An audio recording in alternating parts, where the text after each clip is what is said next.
Hello, and welcome to another Soaak podcast. I'm your host, Aaron Fournier, and in today's episode of The Science of Sound, we're going to talk about sleep. Now, sleep fascinates me because we spend roughly a third of our lives asleep, yet 1 in 3 adults suffers from insomnia, and half of us wake up feeling tired every morning. Now, this is according to the National Institutes of Health and the National Sleep Foundation. Today, we have a special guest, Dr. Paul Harris, and he's here to tell us more about sleep and its role in keeping us healthy and the mechanisms behind it. Let's dive in. This is a Soaak podcast. Welcome to the Science of Sound, where cutting-edge research meets real-world application. Hosted by Aaron Fournier, this podcast explores the fascinating intersection of sound, frequencies, and human performance. From the science behind bioharmonic resonance to the future of sound-based wellness, we break down the data, the discoveries, and the impact sound has on your mind and body. Let's dive in. Dr. Harris, thank you so much for joining us today. Well, thank you for inviting me. I look forward to it. So tell me a little bit about your background. You're a naturopathic doctor, and in the past, we've talked about this a little bit, and you've talked about how naturopathic doctor is really the combination of the East and Western medicines. Correct. Can you tell me a little bit about that? Sure. And there's a place at the table for both of us, and we tend to focus on cause and effect rather than just effect. Conventional medicine, there's absolutely a place for surgery and medication, but their focus is primarily on symptom treatment. And in the world of functional medicine, my goal is to get to the root cause. So we're a root cause specialist, more like a natural internal medicine. If you don't get to the root of why you're inflamed, you take an anti-inflammatory and then the problem is still there, festering and creating more problems and then side effects from the medication. So again, there's a balance between the two. I just happen to choose functional medicine and combine the two together, and we get a better end result. Absolutely. That's awesome. And how long have you been practicing medicine? 56 plus years. I have a few T-shirts. Well, and thank you for bringing that experience to us here today. How would you say, from a very high level perspective, what is the importance of sleep, and what do you see when people come into your clinic and have sleep problems? Or Well, first of all, roughly 30% of Americans have sleep issues. And one of the primary causes of sleep dysfunction is, in my opinion, chronic stress. And we live in a very stressful world. Absolutely. We've got COVID, we've got financial issues, we've got politics, you name it. And I think people fundamentally are much more stressed today than they were even 10 years ago. So especially the past 3 to 5 years, we've had more and more individuals come in complaining with insomnia, or they'll wake up at 1 to 3 a.m. in the morning. And if you're not sleeping, you're not healing.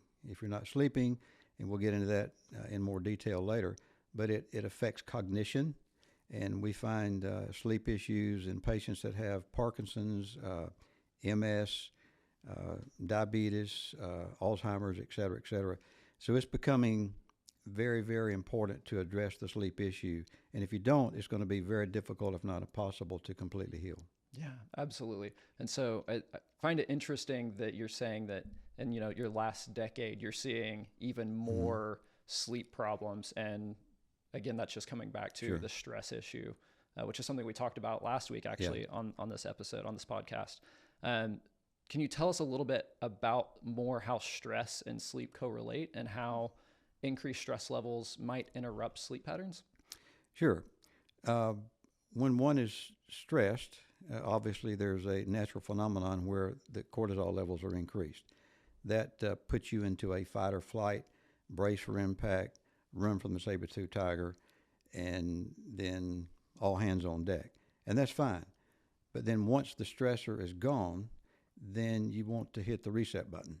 Well, unfortunately, a lot of our patients have lost the ability to hit the reset button, and they stay stuck with their foot on the accelerator. And let me dig a little deeper under the hood here.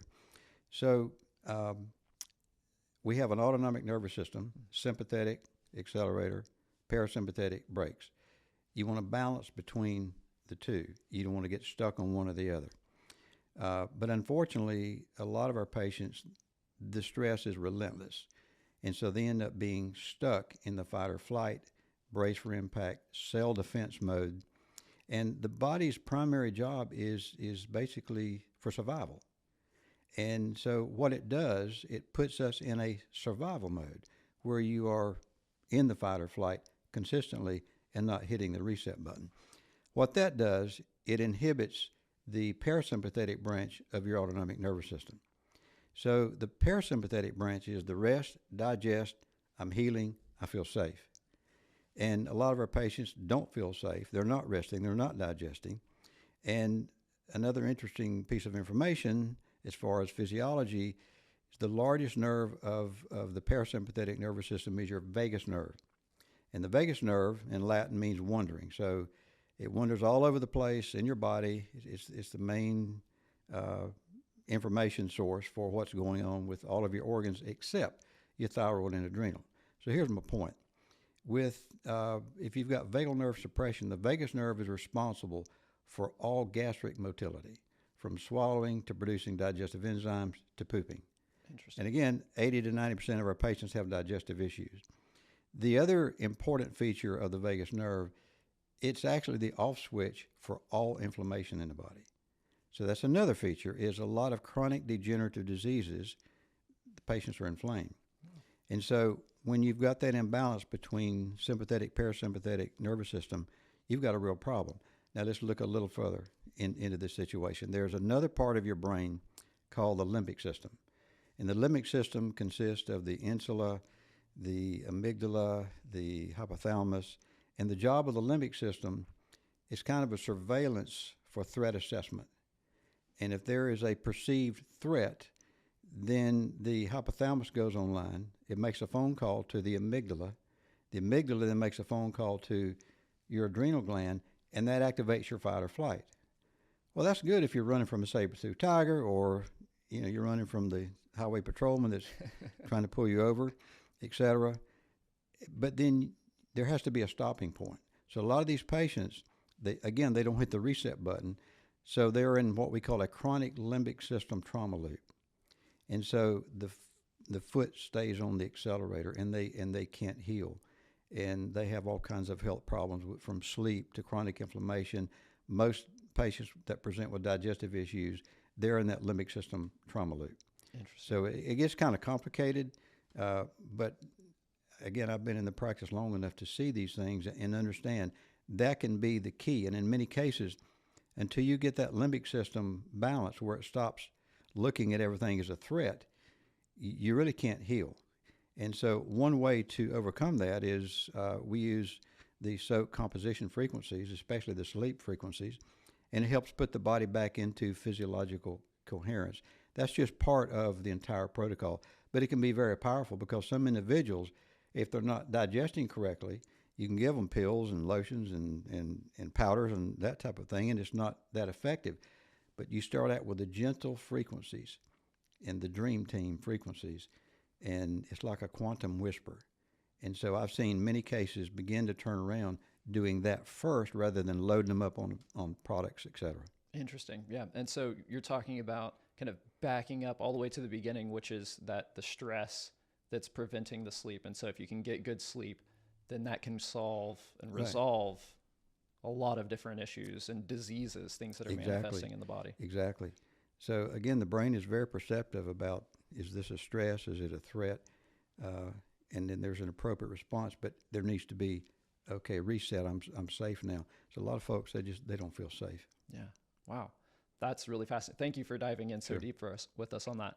If we can go back and talk a little bit more about cortisol, and how does cortisol as a stress hormone, how does that impact our sleep negatively? Okay. What are some of the things that we're doing that maybe we know are increasing our cortisol levels, or maybe we don't understand that these things are increasing our cortisol? What can we do to help reduce that and put us into a state where we're prepared to go to sleep? So again, when you're in fight or flight, your cortisol levels increase in order to put more blood flow. It shifts from your digestive system and your reproductive system to your hands and your legs, so you get more blood and oxygen, so you can run from the saber-toothed That's actually tiger. fascinating right there. So when our cortisol is elevated, when we're in our fight or flight, our digestive system isn't functioning as good as you're not thinking about a cheeseburger, and you're not thinking about sex. Okay.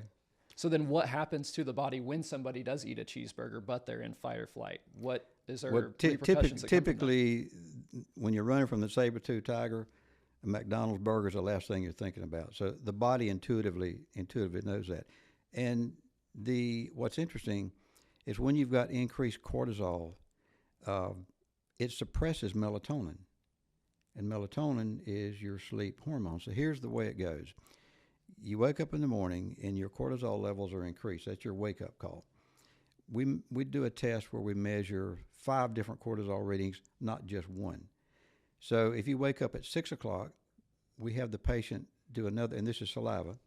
We have the patient do another saliva sample at 6:30.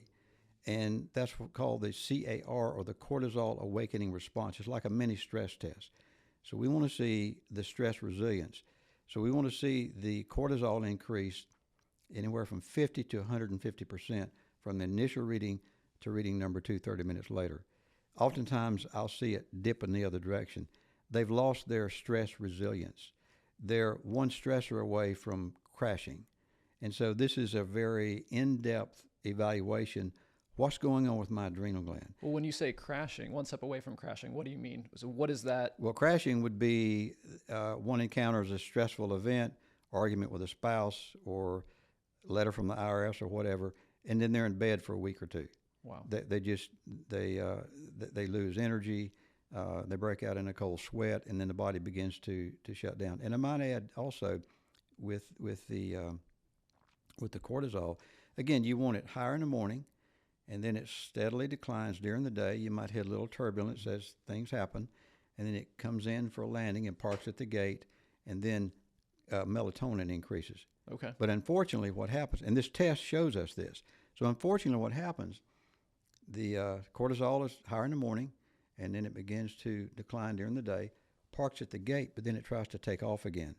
It spikes to daytime levels of cortisol, which wakes you up again. Then that affects your circadian rhythm, and then you can't go into your sleep cycles, which we'll talk about as well. So that's why when I stay up till 11 o'clock at night, I feel ready Exactly. to go again. So what causes that? That would be a typical question.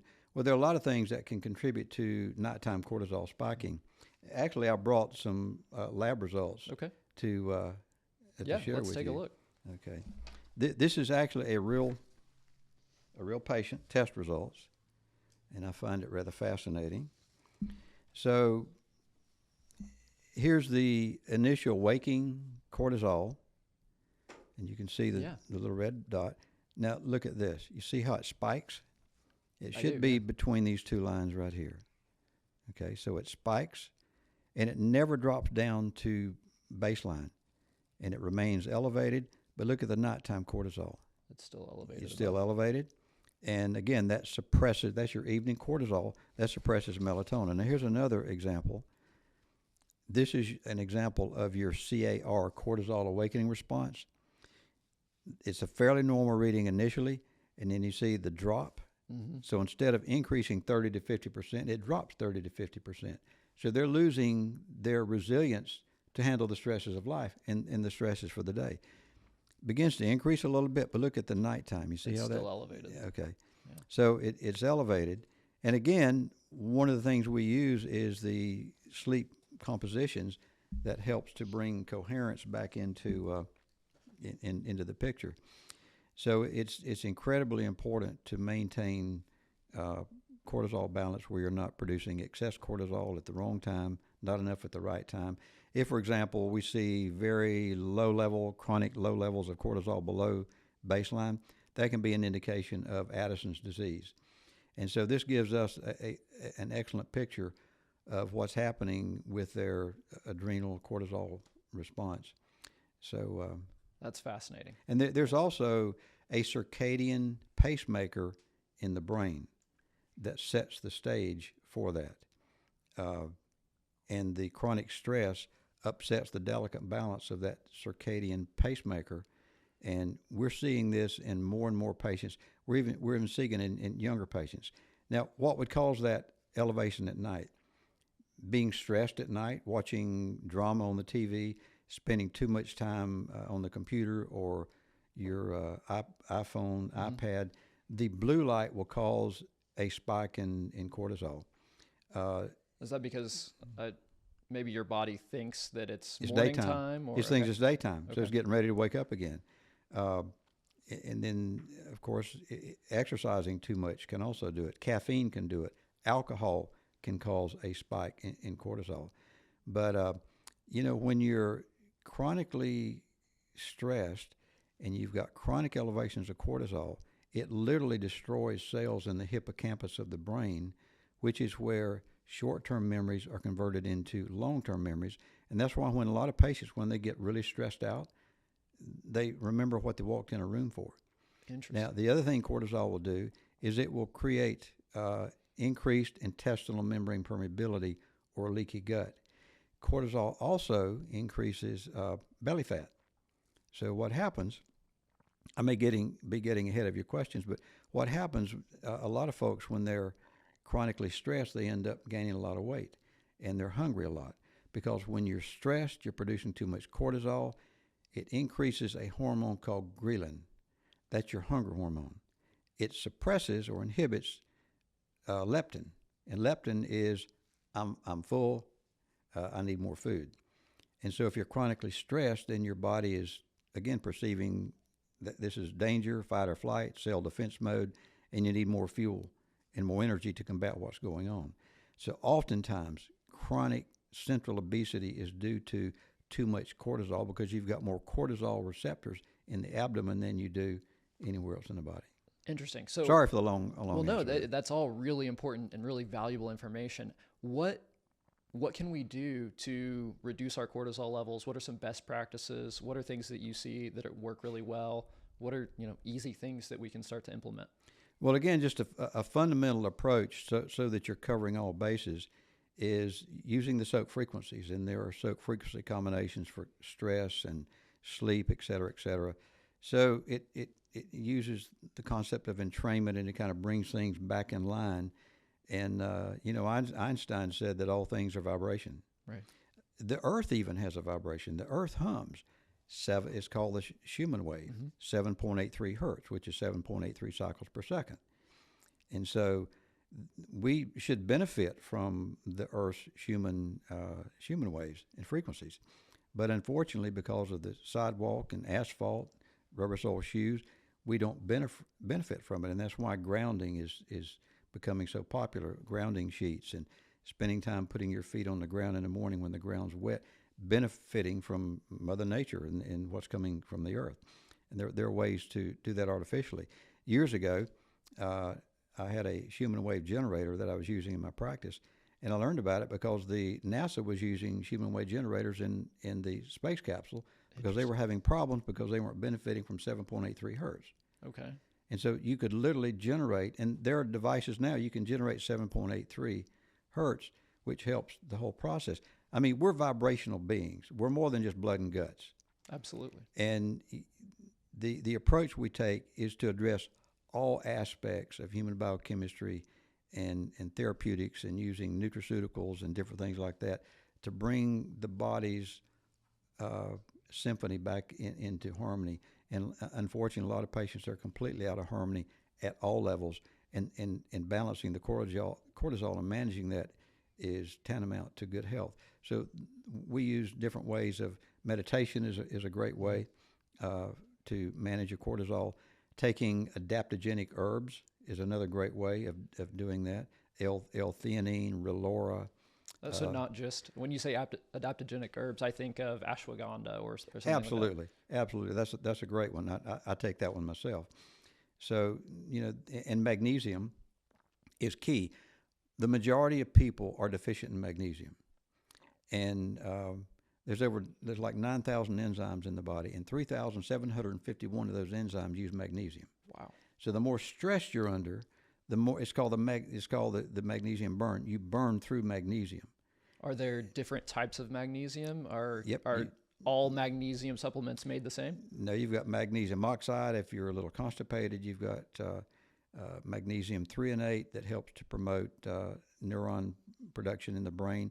And then you've got magnesium glycinate, which is excellent for sleep.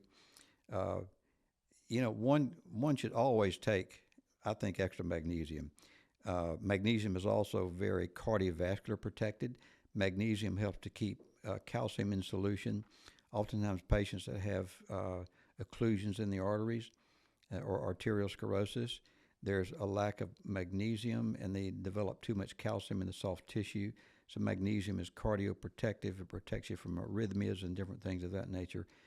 Magnesium is just a key mineral that almost all patients need. Fascinating. Yeah, thank you for sharing that. Sure. So I want to go to another thing that you were talking about earlier, which was kind of the rest and digest and the importance in the brain. You were saying that there may be something like flushing out that happens when we sleep, and that gets interrupted by cortisol. And so tell us more about that process. That's so fascinating. What's interesting is the sleep cycles are initially you're a little bit awake. You lay down to go to sleep, so you're awake just a little bit, and then you go into non-REM sleep N1, and that's just a light sleep. Then you go from N1 to N2, a little deeper sleep, and from N2 to N3, which is the deepest sleep, slower brain waves, and then you go from that to the REM sleep, and that's where the eye movement's faster, brain waves a little faster, and you're dreaming. So in sleep, you're consolidating memories, and also you're detoxing, which brings up that point. Now, when you hit the N3 stage, it activates an area in your brain called the glymphatic system. And the glymphatic system, the job of the glymphatic system is to clear out metabolic residues of the day from the brain. It's like taking the garbage out. And the microglial cells, your brain consists mostly of glial cells and some neurons. So the microglial cells are the immune cells.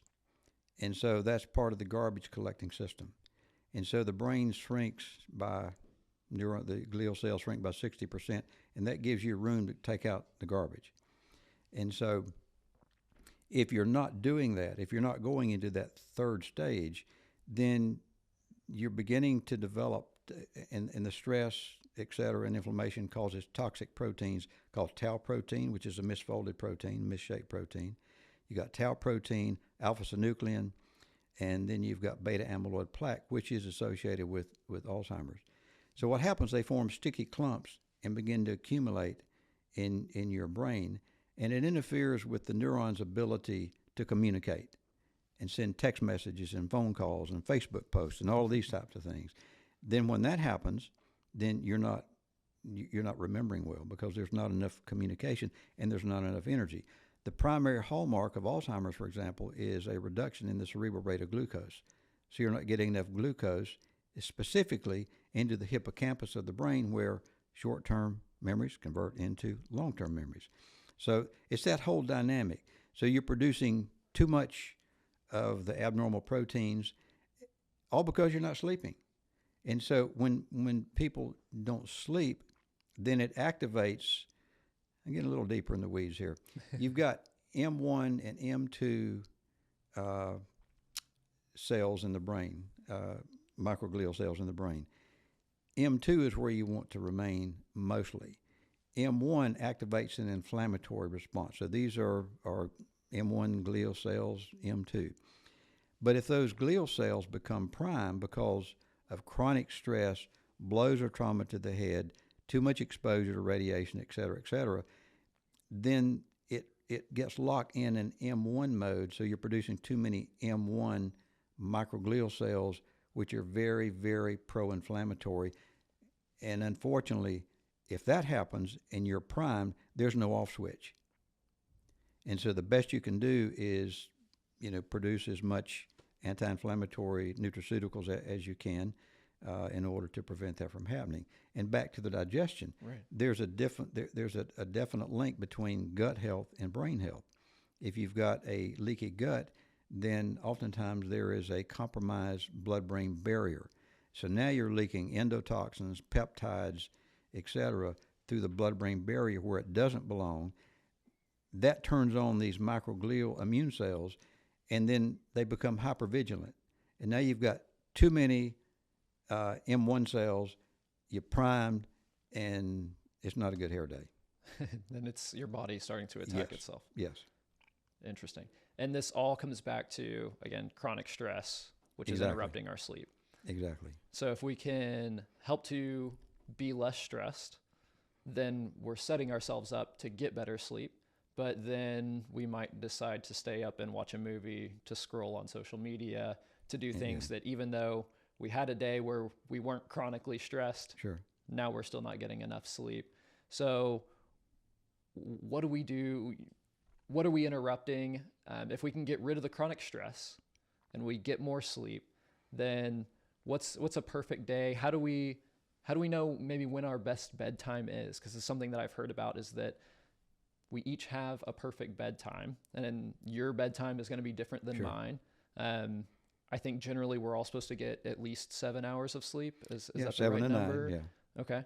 However, there are some individuals that do better on a short sleep cycle versus a longer sleep cycle.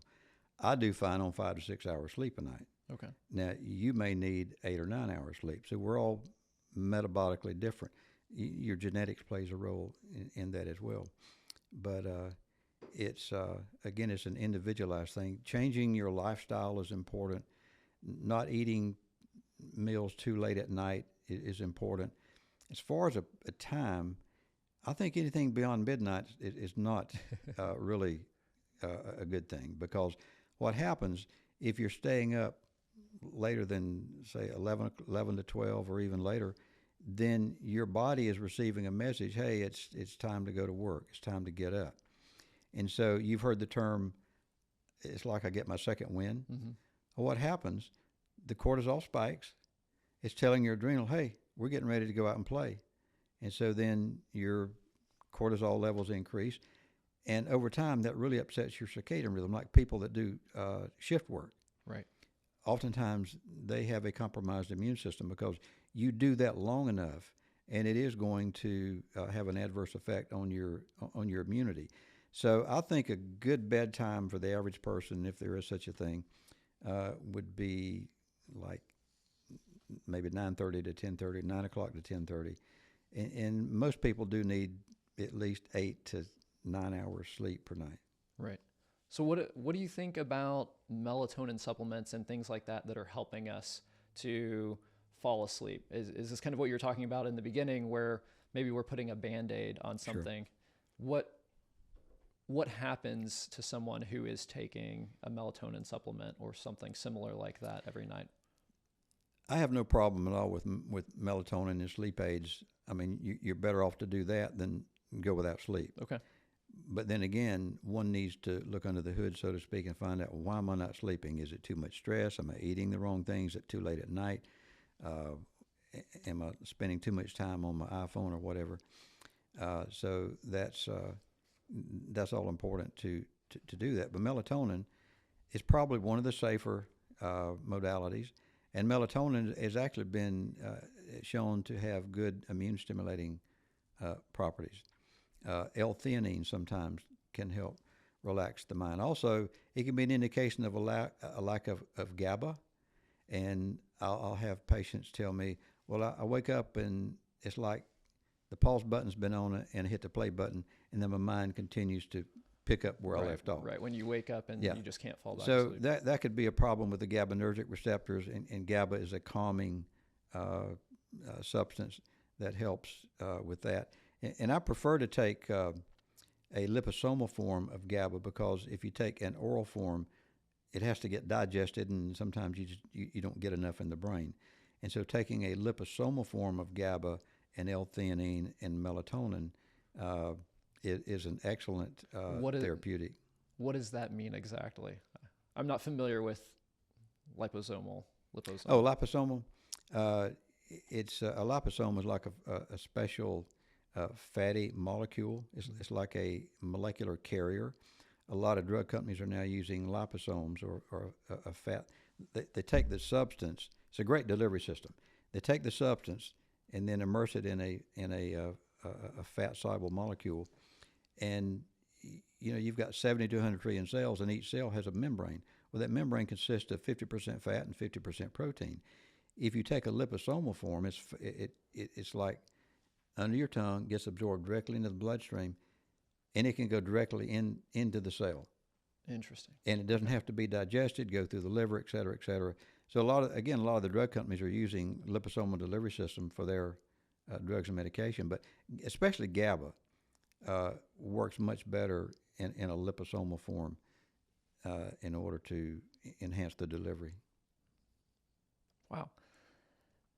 So one of the things, what about blood sugar regulation, and how is that interrupted by people who are waking up, in the middle of the night? So we talked about GABA, but Okay. That can be an indication of what we call nocturnal hypoglycemia. okay. And when you eat a meal, then there's a bit of a reserve glucose left in the liver, because at night your blood sugar will drop, and so the body goes on notice and says, "Hey, our dinner's worn off. We need a little energy and a little blood sugar here to keep things going." Well, it'll produce a little cortisol, and that causes a release of the stored blood sugar in your liver and keep things stable, and you don't wake up. But if you've got a metabolic issue or metabolic syndrome or blood sugar issues, and the blood sugar drops too low, then it can activate adrenaline, because it's made the phone call and nobody's listening. So then it says, all right, let's get the megaphone, adrenaline, to get more blood sugar so that you don't have that drop. Well, then that can wake you up. So nocturnal hypoglycemia can wake you up. Also, a lot of patients will say, well, I wake up between 1 and 3 a.m. And what's that about? Well, in the Eastern world of medicine, you've got what is called the Hori cycle, or the cycle where organs receive energy at different intervals. One for the liver is 1 to 3 a.m.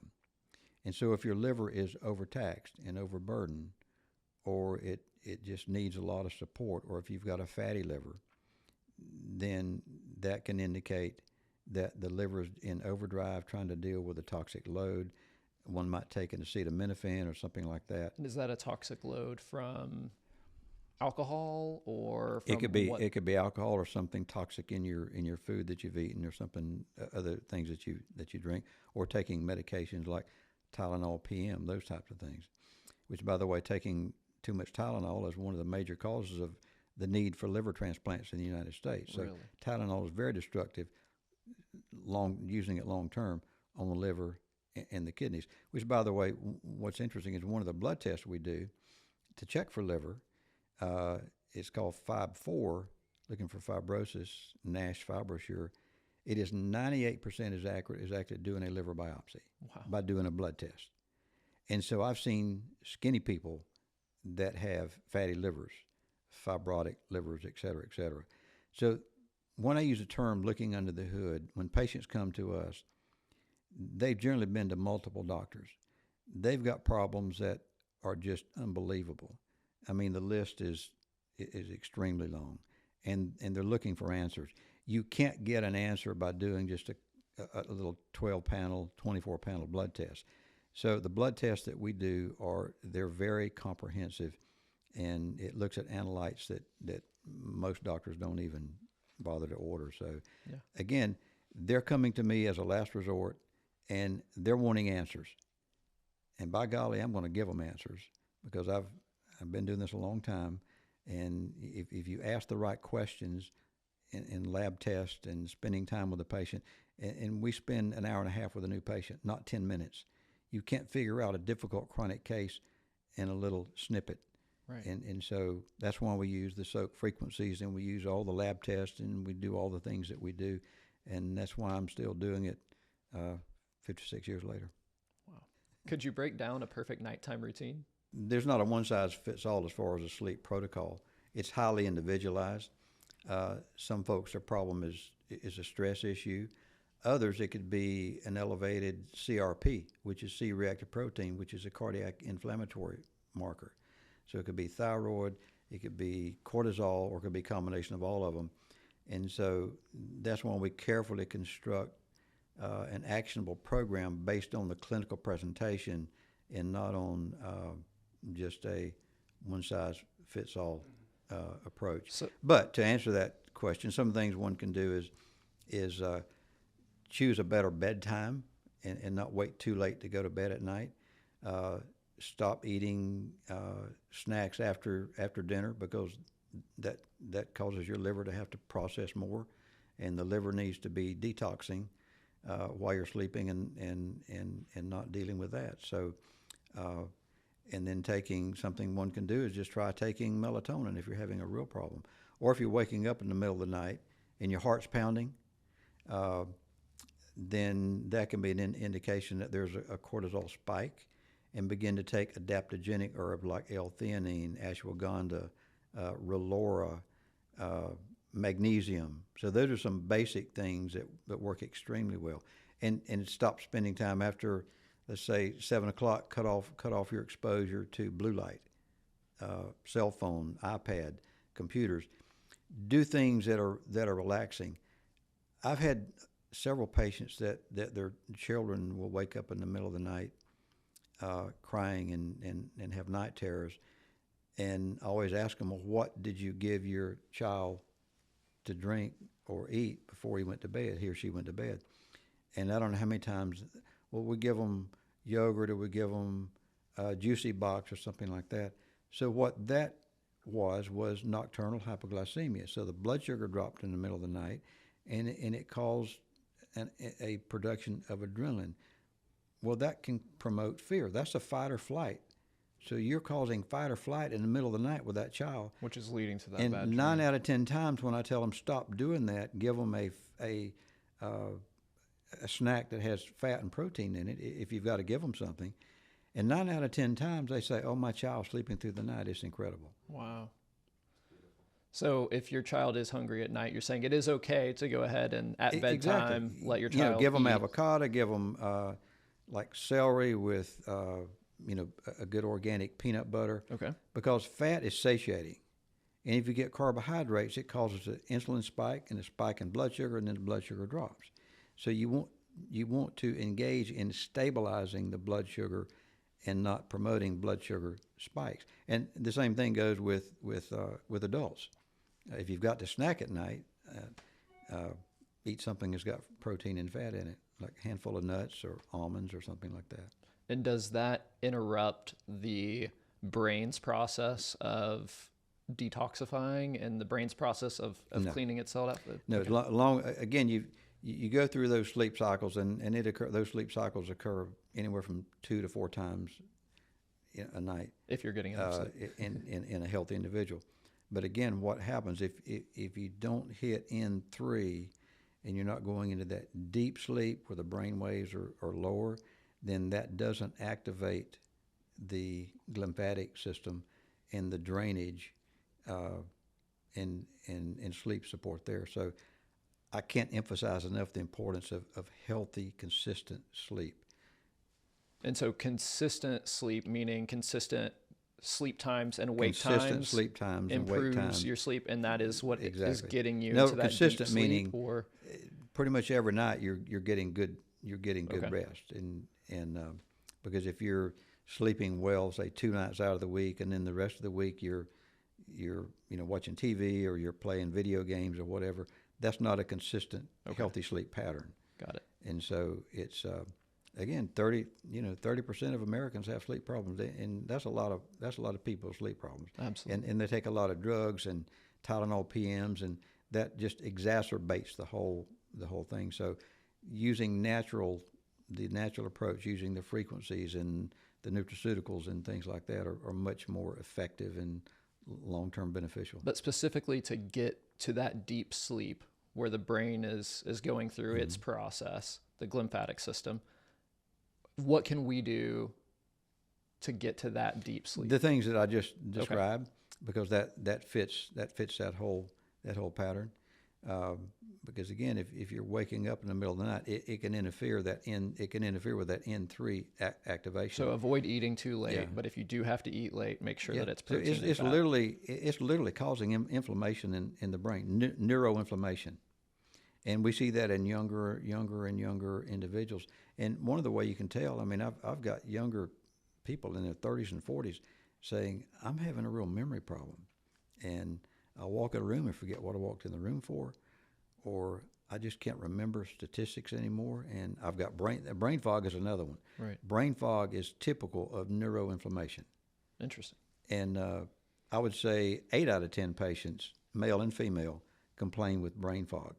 And part of the reason can be because of the glymphatic inactivation, circadian dysregulation. And so the things that we've discussed can help that. If that still doesn't work, then we recommend things like a volumetric MRI to find out if there's something going on in the brain that we've missed and cannot see in a blood test. So again, blood tests are very important to determine if there's a liver issue or there's a kidney inflammation or a kidney issue.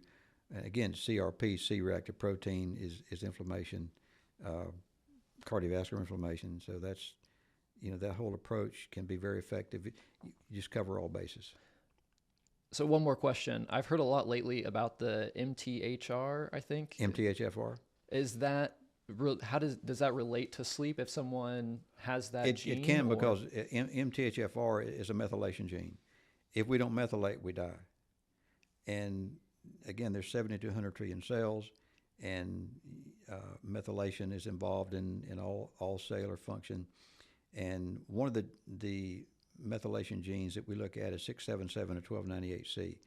And if you are heterozygous, that means you've got one good copy and one bad copy. If you're homozygous, you've got 2 bad copies. So you definitely don't want to be homozygous, because then that means you've lost about 70% of the enzyme function. So methylation is essential for detoxification.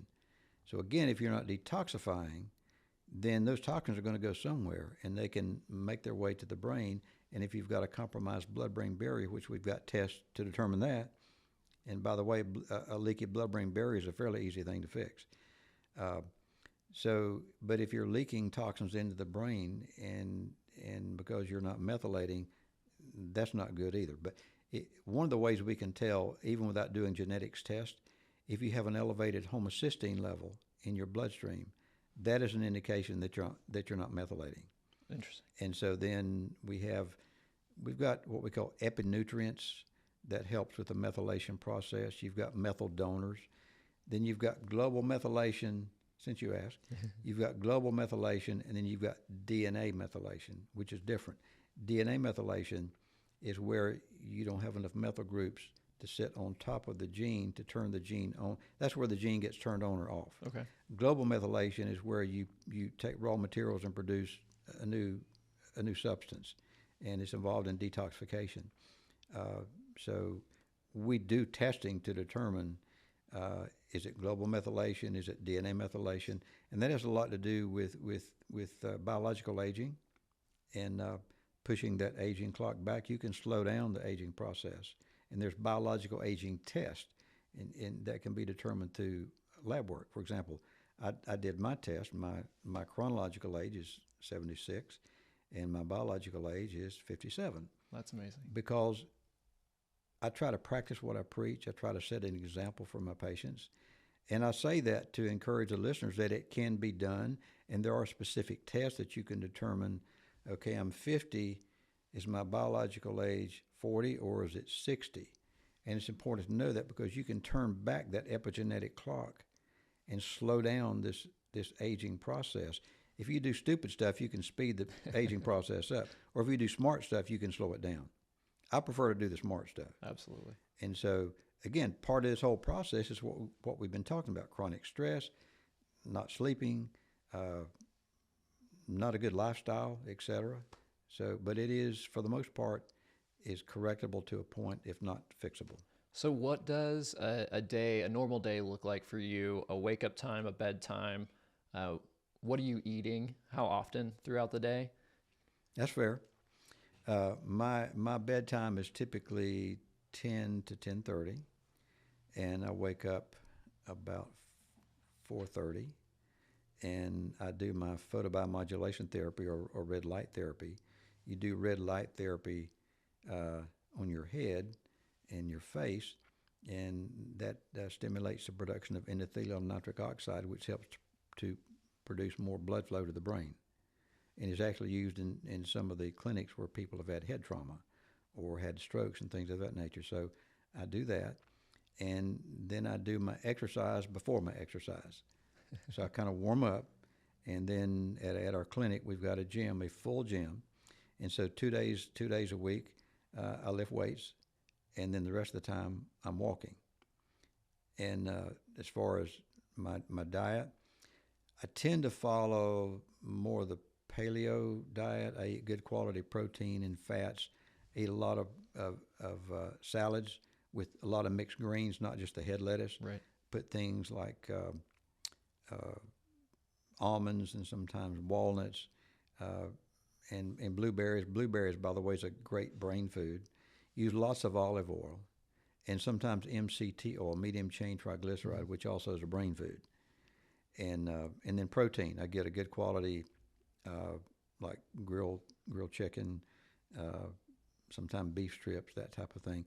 So I try to eat a lot to get my servings of fruit and vegetables. Most people don't, and not just focus just on. A lot of guys are meat and potatoes, right, and they won't eat vegetables and things of that nature. So if you get a good variety of foods, you're getting a lot of the epinutrients needed to support methylation, and you're getting nutrients to support your gut flora. And that's so incredibly important, a healthy gut microbiome. And so if you've got a good, healthy gut microbiome, and there is a direct link between gut health and brain health.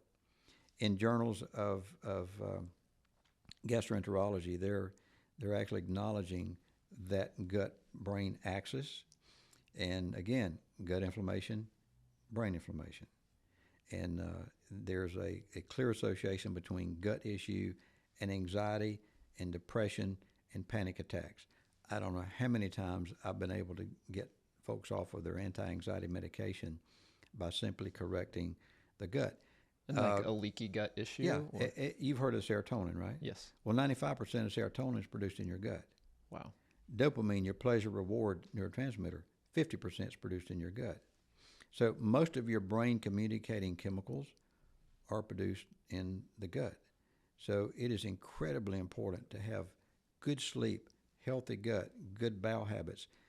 We see a lot of patients that have SIBO, which is small intestine bacterial overgrowth. And again, the majority of our patients present with some type of gut problem. And almost always, if their gut's messed up, their sleep's messed up. Interesting. Thank you. If our listeners wanted to learn more, if they wanted to get into contact with you, if they wanted to be a new patient, how would they do that? How would they reach out to you? How would they get a hold of you? They could call 918-551-6600 at Soaak Clinics, and we're located in the Cityplex Towers in Tulsa, Oklahoma, and we are taking new patients, and we do care. That's amazing. And do you take patients outside of the Tulsa area as well? Yes. I think the furthest away I've seen a patient was in Dubai. And so we see patients from out of state, absolutely. We can do telemedicine and things of that nature. So that's pretty much it. That's amazing. Thank you so much for joining us. It's my pleasure. You've been listening to The Science of Sound with Aaron Fournier. If you found today's conversation insightful, be sure to subscribe and leave a review. For more resources on frequency-based wellness, follow along at Soaak Podcast. Until next time, keep listening, keep learning, and stay in tune with the science of sound.